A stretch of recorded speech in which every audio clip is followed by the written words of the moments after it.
আত্মীয় স্বজনকে ভুলেও আপনি এই চারটি কথা বলবেন না।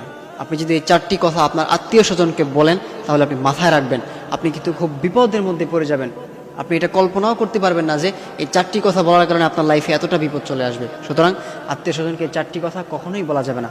তার মধ্যে নাম্বার 1 যে বিষয়টা সেটা হচ্ছে আপনি কখনোই আপনার আত্মীয় স্বজনকে এই কথাটা বলবেন না যে আপনি খুব অভাবের মধ্যে আছেন, আপনি খুব দারিদ্রতার মধ্যে পড়ে আছেন, আপনি খুব ক্রাইসিসের মধ্যে পড়ে আছেন। এটা আপনি কখনো আপনার আত্মীয় স্বজনকে বলবেন না। হ্যাঁ, আপনি অভাবে পড়ে আছেন, আপনি ক্রাইসিসে পড়ে আছেন, আপনার মালিক তো রয়েছে, আপনার রব তো রয়েছে, আপনি আপনার মালিককে বলবেন, আপনি আপনার রবকে বলবেন যে আল্লাহ তাআলা, আই মালিক, বিপদের মধ্যে পড়ে গেছি, আমি তো ক্রাইসিসের মধ্যে পড়ে গেছি, আমি খুব অভাবের মধ্যে পড়ে গেছি, আপনি আমাকে এই ক্রাইসিসটা দূর করে দেন, আপনি আমাকে অভাব থেকে উদ্ধার করেন, আমি খুব টেনশনের মধ্যে আছি।